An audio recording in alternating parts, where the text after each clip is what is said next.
It's very important to communicate, but at the same time, it's very risky to communicate because when a brand talk about initiatives that are not significant in terms of volume within their sourcing strategy of gold, for example, they can be accused of greenwashing. But if they don't do anything, it's even worse. If we all don't have the same definitions of the words, which is challenging already, is going to be impossible. It's not black or white. There is not something that is good and something that is bad. It's questions of having social justice, environmental justice embedded in the way we craft beautiful jewelry.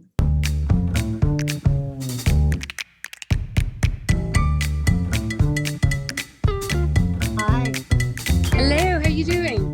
So I'm based in La Caserne. So it's a new places. I don't know if you have heard of it. It's based in Paris. Okay. I'm going to show you because it's quite beautiful. So I've been taking one of the meeting room.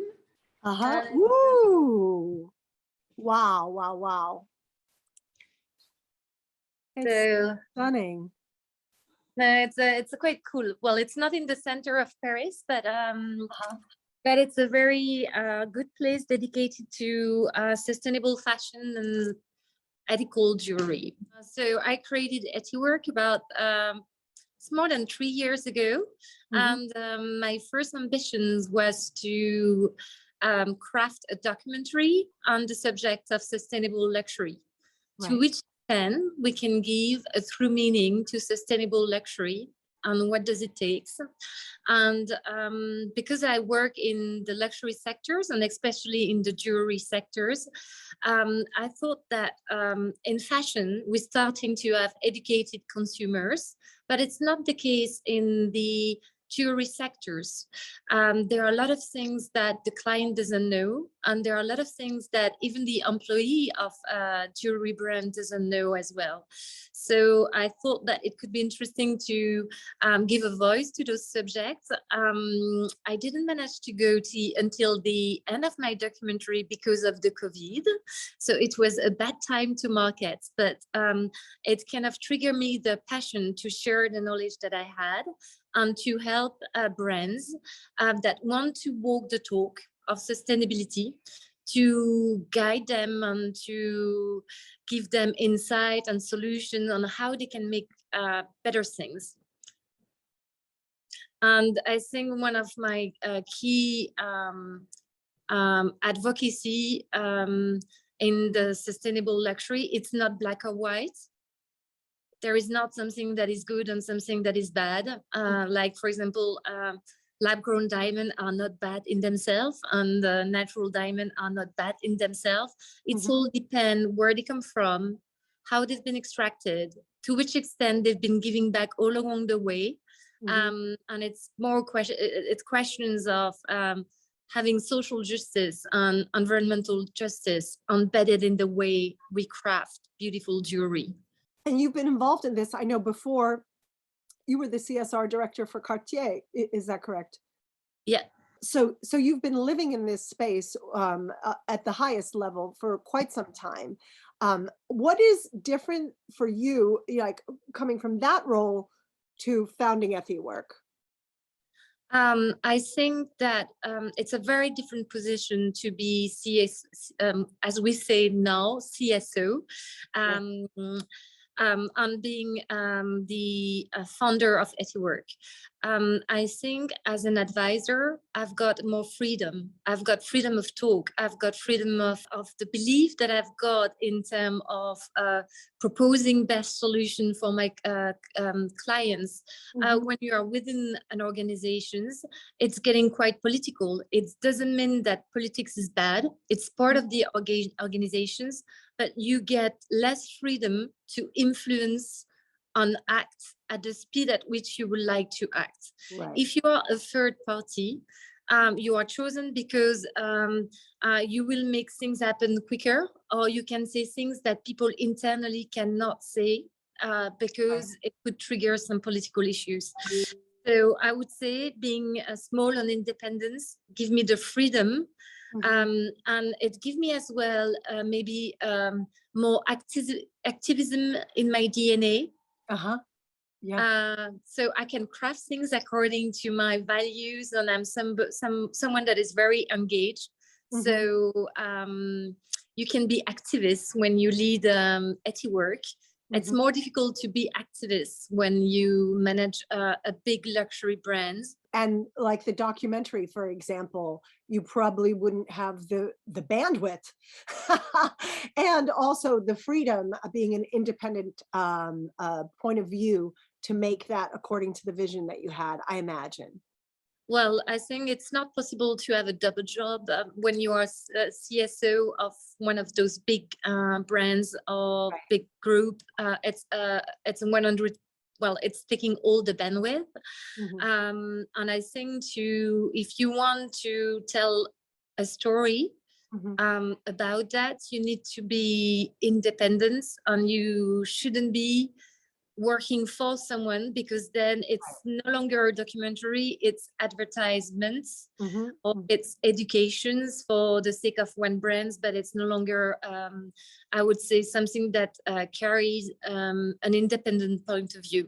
Mhm. No, and But that makes I still believe that even though big brands, they have a role and responsibility to educate the clients about the action that they take and the mhm. way they work sustainability all across the value chain, Mhm. both in regard of human right respect and equity sharing, Mhm. and in regards of environmental protections. Mhm. So Mhm. there are places for brands to do that, and there are places as well for independent people to do that.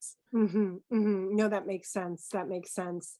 And the documentary, as you said, is that something that is still in works and planned to be released at some point, or was it just the impetus to get you to where you are now in your work with Ethiwork?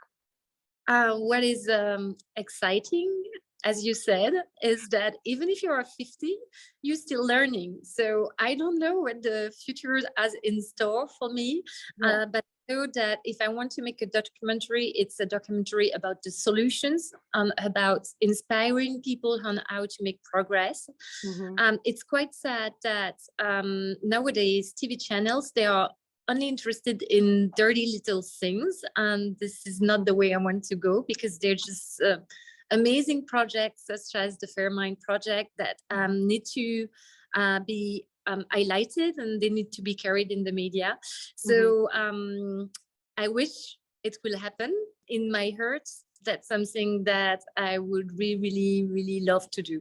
Right. And in the meantime, as I couldn't do that, what I've been focusing with Ethiwork, it's helping people to be educated on those subjects, Hmm. because CSR is quite a new topic. We are not all savvy. Everyone needs to go back to school and learn how we can do better, how we can measure if we really do better, and to create new links with ecosystems such as, for example, the NGOs.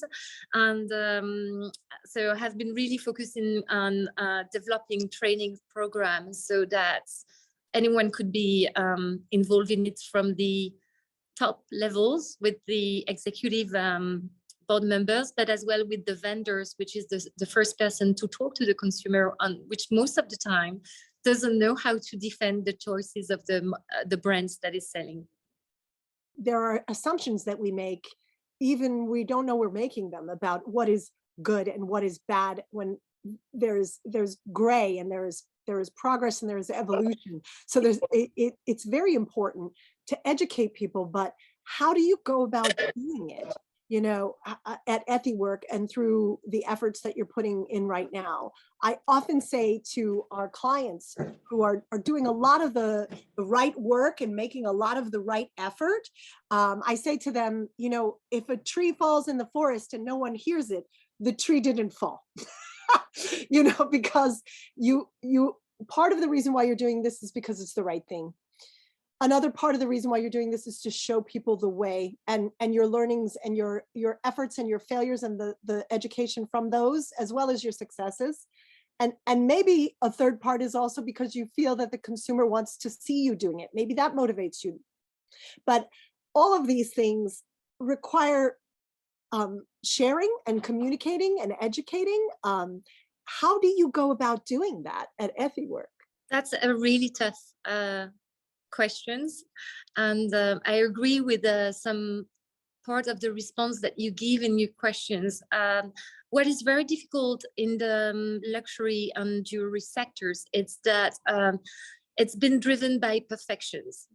And when you work on CSR, there is no perfections. There is a road toward improvements, and improvements are sometimes doing less bad to the environment and driving positive social change on the way of doing that.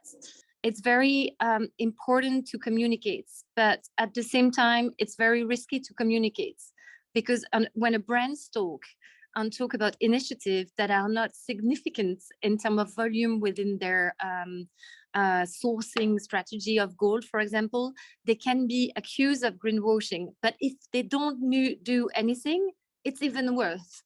So I think that it's very important that brands get authenticity, that they talk about what they do and that they don't get shy about it, but that they acknowledge the fact that they are not perfect now, but they're just walking step by step.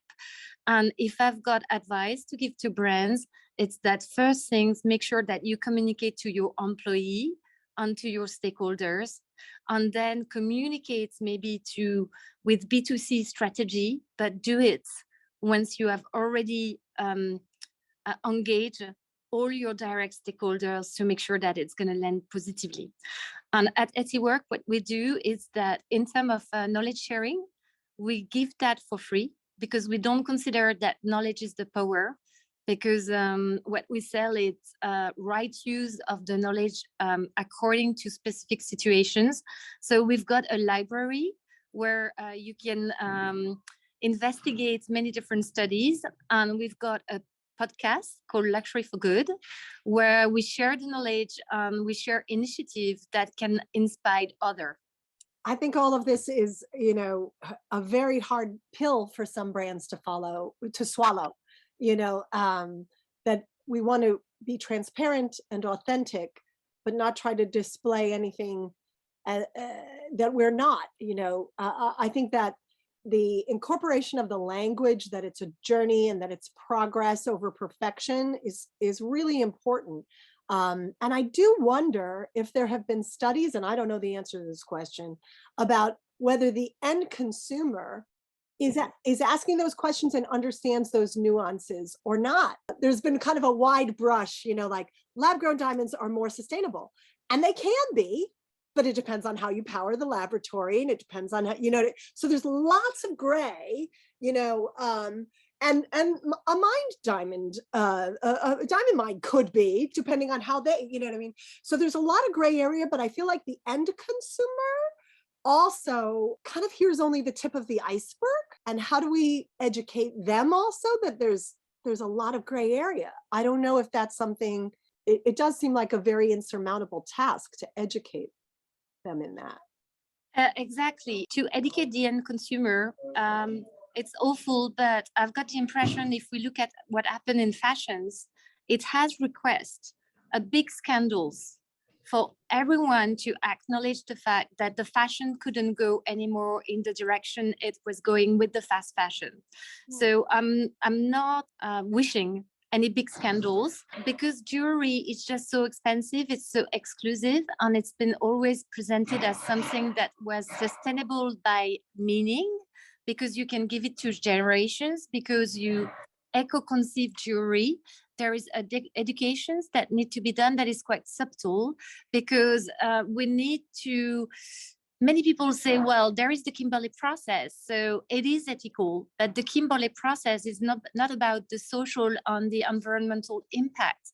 When we talk about mining stones, there is a negative environmental footprints, but there are things that can be done, and there are profit that can be shared to have a better balance between the wellness between brands and the country from which we extract the gold or the diamonds or the precious stones. So it's a questions of balance, and it's a questions of maybe trying to have, like they had in fashion, know the origin, ?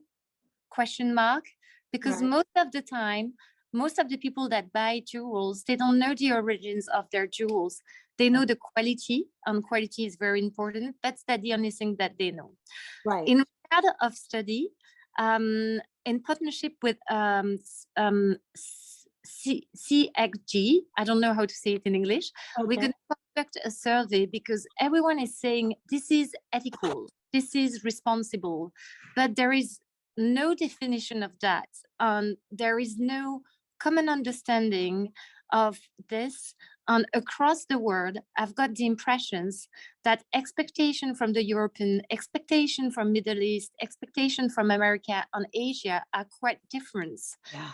And there is just in regard of diamond, there was one study that was published that is called 2021 Insight Report from De Beers that been mapping the expectation in terms of natural stones on sustainability, whether it was coming from environmental respect or social wellness, fairness of the profit sharing within the journey of the diamond was two very important dimensions. There is a study that has been done by Business of Fashion on McKinsey about fashion of jewelry or something like that. They expect to have the desire for sustainability to increase by 30% in the next 5 years. So there is a market for that, but maybe there is no definition. Right.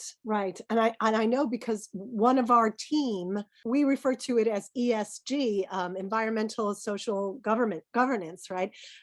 She's our lead for that, and she is on the nomenclature committee, and we worked with Iris van der Vecken and Fariel Zarouki to have her be on that committee, because if we all don't have the same definitions of the words, the communication, which is challenging already, is going to be impossible, right? So we have to create those things.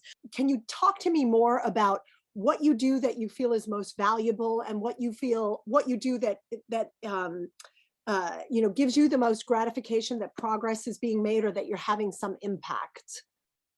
I would say it's difficult because sometimes I'm working under NDA agreements, but I think one thing that we believe in is that in regard of the challenge of the supply chain of jewelry, it's not one brand that will solve all the issue. So there is a need for coalitions, and there is a need to act together so that traceability, transparency can be implemented.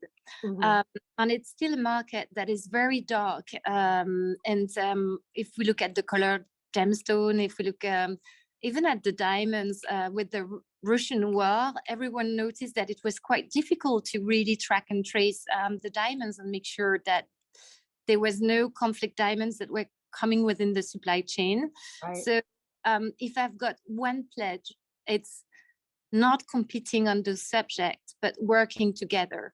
And by working together, it doesn't mean that all brands will take the same decisions, because all brands, they've got specific history, they've got specific commitment to the natures, they've got specific commitment to innovations, and that will drive all their decisions.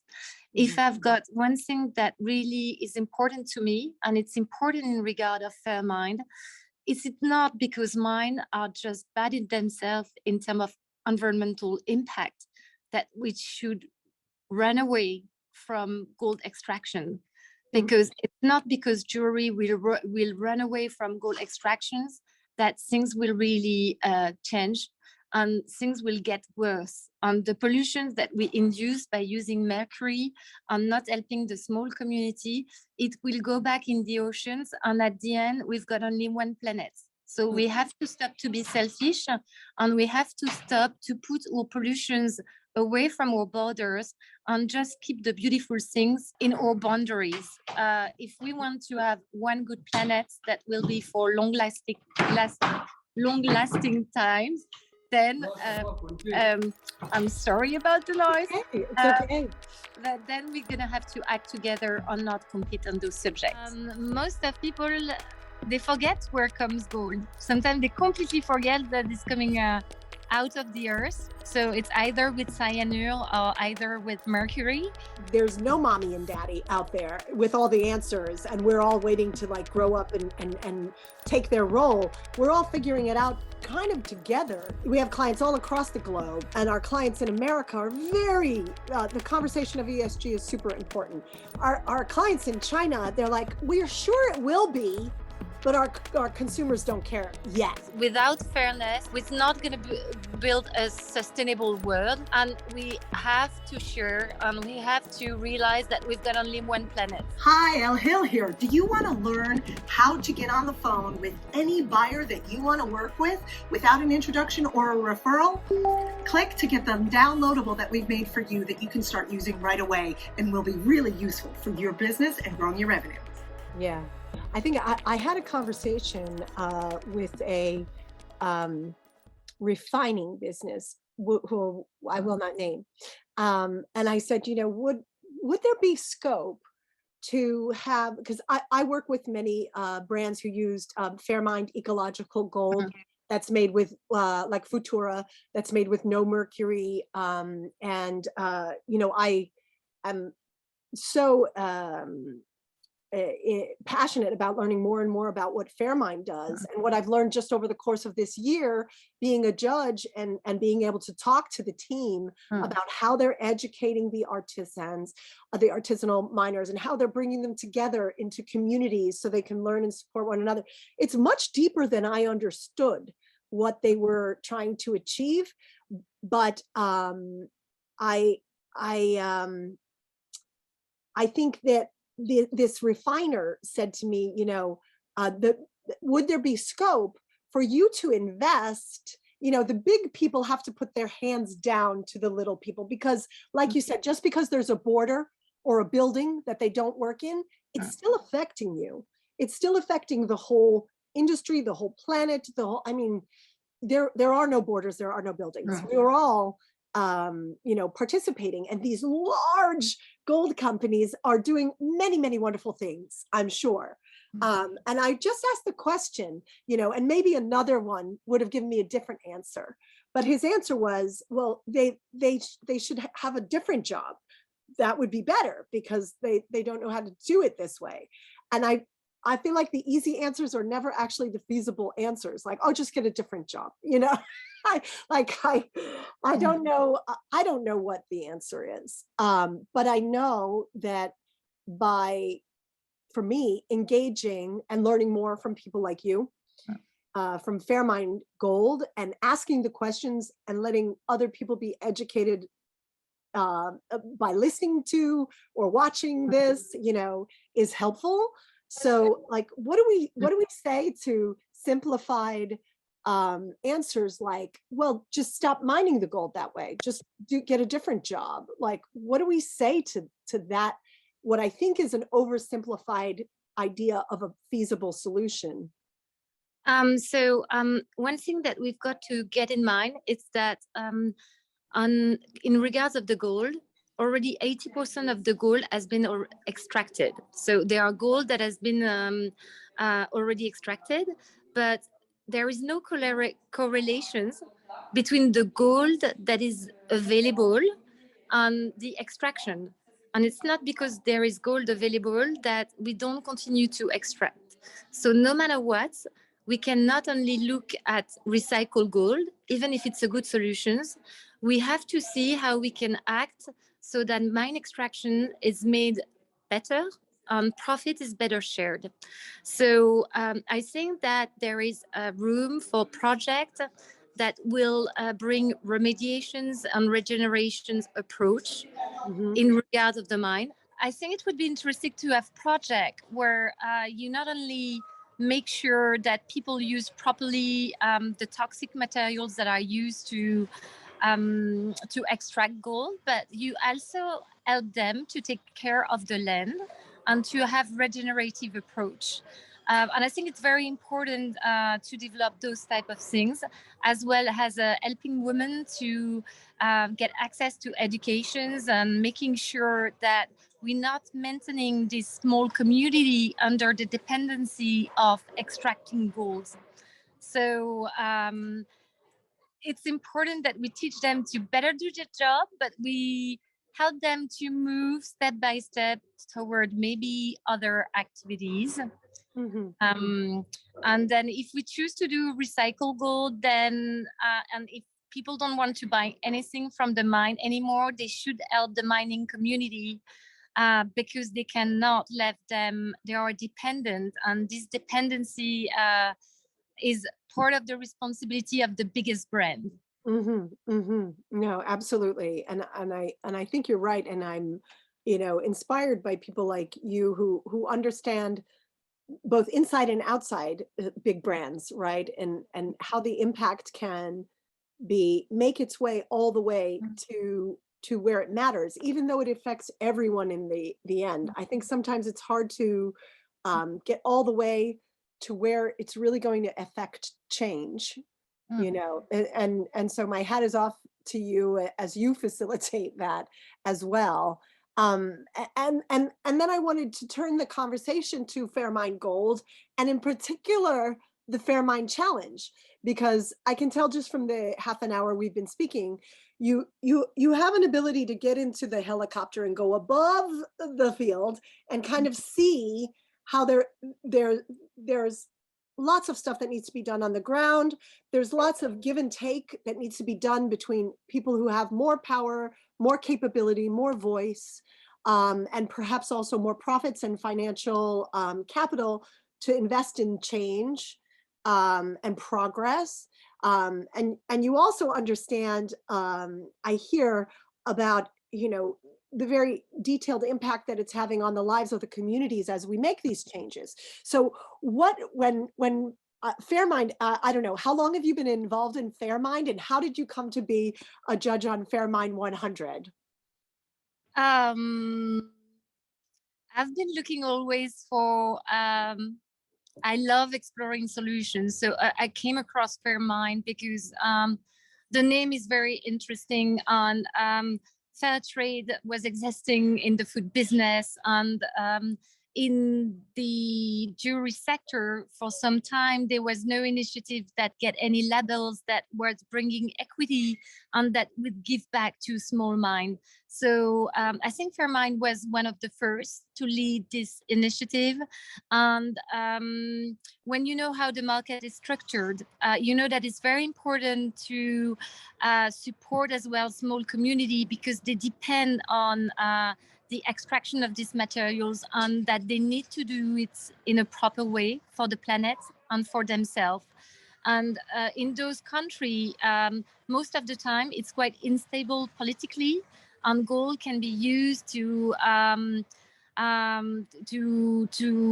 wash money from the drugs. And so it's important that we get some time of regulation, and that health is protected, and that you can have some people that live from what the earth provide them without having a third party that is a big multinationals that operates it. So I think that but maybe one thing that we have to keep in mind is that when we talk about FairMined Gold, because it's artisanal, it doesn't provide huge quantity. It's limited quantities. And I think it's important when you're a big brands to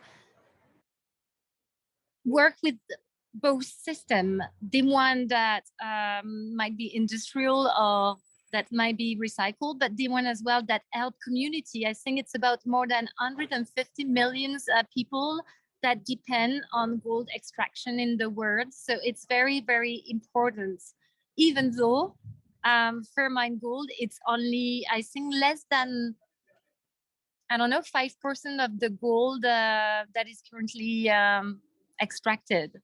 But do you think it is twofold? Getting the designers or brands or manufacturers to make 1, 2 pieces or 3 pieces or 7 pieces is a lovely way to have them begin seeing how they might be able to use this gold. but also just raising the awareness that it's there and that it is accessible in this way to sort of baby step into it. I think that may be a new message that people haven't heard before. I'm not sure. What do you think? I think that there are two strategies with the FairMined goal.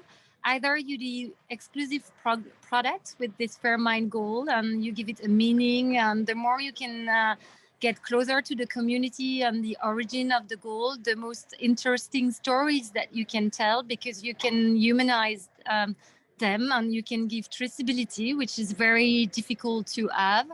And but it's required cost, because it means that you need to segregate your and you need to make sure that the gold that you buy got really into the jewels that you're gonna provide.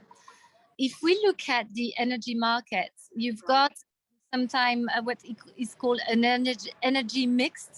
So some people they might could do gold that is a mix in between FairMined gold and recycled gold, because that's what Earth is providing. It's a mix of sources. So I think that for some people that don't want to segregate, they could as well mix them, because it's interesting to put diversity in the way we craft things. Right. But I think it's very important in terms of awareness that some brands do exclusive line of jewelry with FairMined gold, because it tells a story that sometimes we want to forget. Most of people, they forget where comes gold. Sometimes they completely forget that it's coming out of the earth, and nobody knows how you can extract it. So it's either with cyanide or either with mercury. So it's important to educate and to make people understand that small mines are important to be defended and to be protected. I think so. And I think, I mean, that's part of why, you know, I was moved to help elevate and maybe, you know, provide a little more amplification of what Laura and what the whole team is doing over at FairMined Gold. And I also thought it was going to be an opportunity for me to learn even more.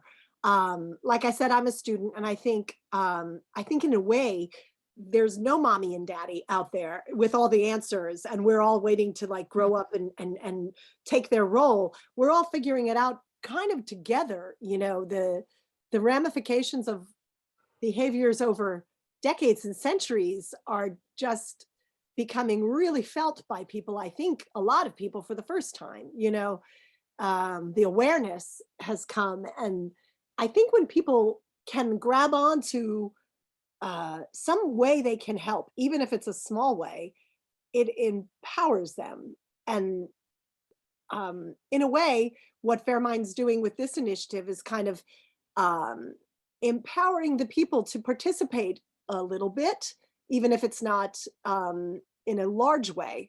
I wonder what your thoughts are on that. Like when you, in your work that you do with Ethiwork, are you working more with the idea of, you know, because there's the whole supply chain right down to the consumer. And we talked earlier about what does the consumer want?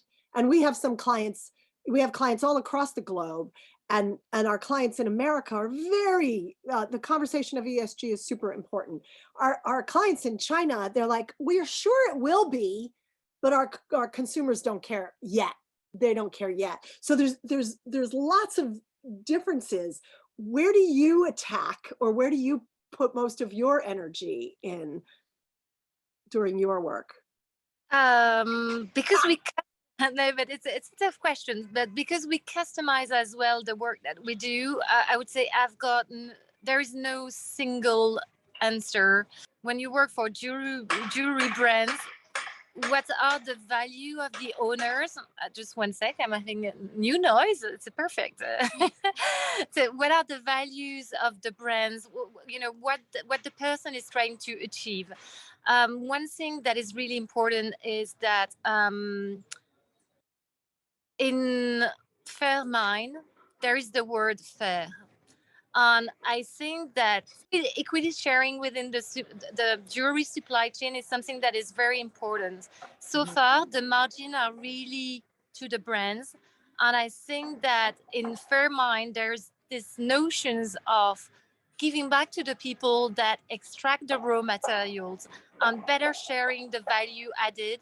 Um, and I think it's very, very important because without fairness, we're not going to build a sustainable world. And we have to share and we have to realize that we've got only one planet. And this thing is very important to me. So that's why I think it's important to support, to do specific collections. I think it's important as well because it's helping people to maybe ask the origin of the gold. And with FairMined, there's an opportunity to know exactly where the gold come from. And at some points, I think that we owe to the customers to know the origin of the stone that they get and to know the origin of the gold that they get. So there is a traceability work that FairMined is achieving that need to be implemented all across the sector. And I do think that's one of the most important things is one, to have it implemented across the sector, but also to bring that awareness to ask that question, like the diamond origin, people talk about it left, right, and center, but they don't they don't lean into that portion of the topic, which could create more curiosity and needs to be asked. I mean, I think it's a question that must be asked, and it dovetails with what we're seeing in the markets that evolve a little more rapidly and that are leaders. The consumer is asking more questions and they're voting with their wallets now instead of just saying they want to know.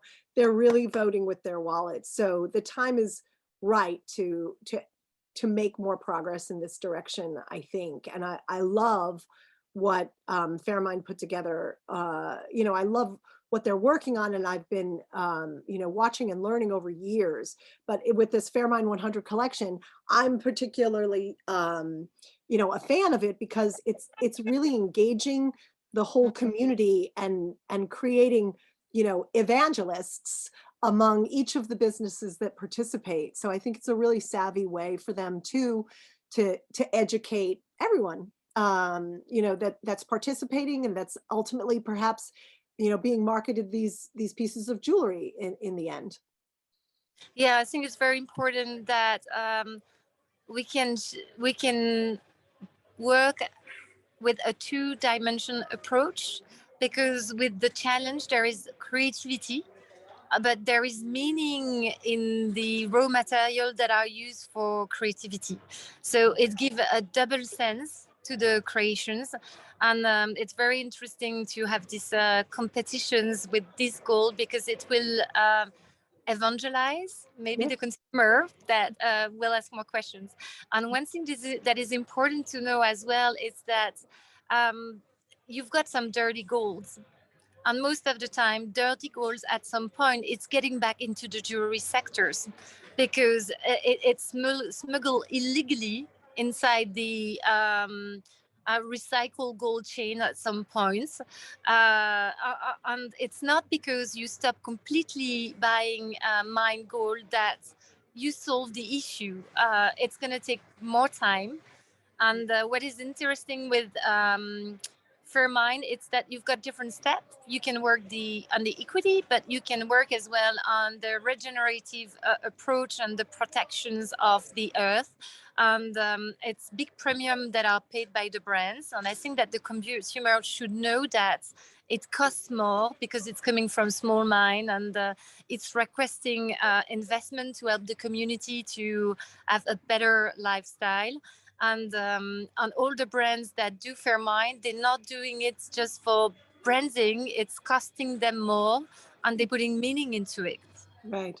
And I think that is one of the most important aspects is the fact that it's not just product. We always say it's the storyteller, the story and then the product, you know. So this creates all of that, and gives it a story. It gives it a life that it wouldn't otherwise have, I think. Celine, it's been really wonderful just to have a conversation with you and to meet you. I'm sure we're going to cross our paths again. I would love to know more about you, because we talk a bit about. I know. We talked. Yeah. If you like that video, you're going to love the next one. It's full of our expertise and tips on diamonds, gemstones, and jewelry, growing your top line revenue, and business strategy. Just click on the link, subscribe, and hit the bell button so that you'll be notified of our next videos, and give us a like. Bye for now.